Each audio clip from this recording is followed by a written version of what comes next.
மாவட்டம் தாராபுரத்தில் உள்ள 15 வார்டு பகுதிகளில் வாக்காளர்களுக்கு ஈரோடு எம்பி KE பிரகாஷ் நன்றி தெரிவித்தார்.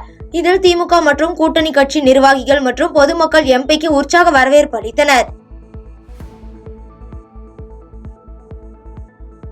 சேலம் மாவட்டம் ஓமலூர் ஊராட்சி ஒன்றியத்தில் எட்டிக்குட்டப்பட்டி அருகே தமிழ்நாடு மாநில மரமான பனை மரங்களை அனுமதியின்றி வெட்டிவிட்டதாக அப்பகுதி மக்கள் ஊராட்சி மன்ற தலைவர் மீது நடவடிக்கை எடுக்க கோரிக்கை வைத்துள்ளனர்.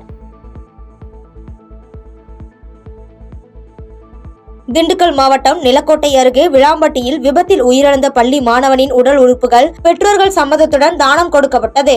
இதனைத் தொடர்ந்து அரசு மரியாதையுடன் உடல் நல்லடக்கம் செய்யப்பட்டது. கொடைக்கானல் தனியார் தங்கும் விடுதி உள்ளரங்கில் தமிழ்நாடு சட்டமன்ற பேரவை ஏடுகள் குழு கூட்டம் குழுவின் தலைவர் சட்டமன்ற உறுப்பினர் லட்சுமணன் தலைமையில் நடைபெற்றது. இதில் பேசிய அவர் கொடைக்கானலில் மூலிகை பண்ணை அமைக்க அமைச்சரவைக்கு பரிந்துரை செய்ய இருப்பதாக கூறினார். திருச்சியில் உள்ள தனியார் பள்ளிக்கு வெடிகுண்டு வைக்கப்பட்டுள்ளதாக பள்ளியின் தாளாளருக்கு மின்னஞ்சல் மூலம் மிரட்டல் வந்துள்ளது. இதனால் பள்ளி முழுவதும் வெடிகுண்டு நிபுணர்கள் தீவிர சோதனையை மேற்கொண்டனர். இதனால் அப்பகுதியில் பதற்றம் நிலவியது. திருச்சி மாவட்டத்தில் உள்ள 9 சட்டமன்ற தொகுதிக்கு உட்பட்ட வரைவு வாக்குச்சாவடி பட்டியல் அனைத்து கட்சியின் முன்னிலையில் வெளியிடப்பட்டது.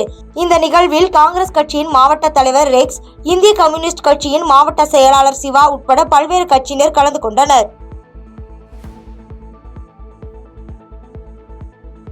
நாமக்கல் மாவட்டம் ராசிபுரம் கவுண்டம்பாளையம் அருகே சாலையோரம் இருந்த பனை மரத்தில் நேருக்கு நேர் மோதி குருசாமி பாளையம் பகுதியைச் சேர்ந்த நாகராஜன் என்பவர் பரிதாபமாக சம்பவ இடத்திலேயே உயிரிழந்தார். இந்நிலையில் விபத்து குறித்து ராசிபுரம் காவல்துறையினர் விசாரணை நடத்தி வருகின்றனர். நாமக்கல் மேற்கு மாவட்ட திமுக செயற்குழு கூட்டம் கட்சியின் மாவட்ட அவைத்தலைவர் நடன சபாபதி தலைமையில் திருச்செங்கோடு மேற்கு மாவட்ட திமுக அலுவலகம் தளபதியார் அரங்கத்தில் நடைபெற்றது. இதில் மேற்கு மாவட்ட திமுக செயலாளரும் நகர அமைப்பு மண்டல திட்டக்குழு உறுப்பினருமான SM மதுரா செந்தில் பங்கேற்று பேசினார்.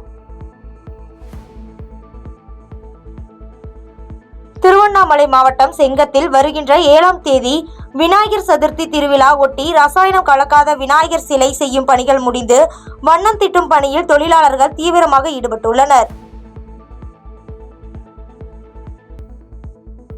தேனியில் எடப்பாடி பழனிசாமி குறித்து விமர்சனம் செய்த அண்ணாமலையின் உருவ பொம்மையை எரித்து கண்டன கோஷங்களை எழுப்பி போராட்டத்தில் ஈடுபட்ட அதிமுகவினர் போலீசார் கைது செய்துள்ளனர்.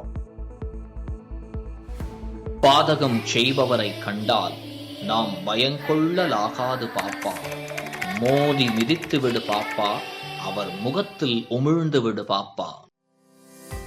அண்மை செய்திகளை உடனுக்குடன் தெரிந்து கொள்ள இணைந்திருங்கள் இயம்நாடு தொலைக்காட்சியுடன்.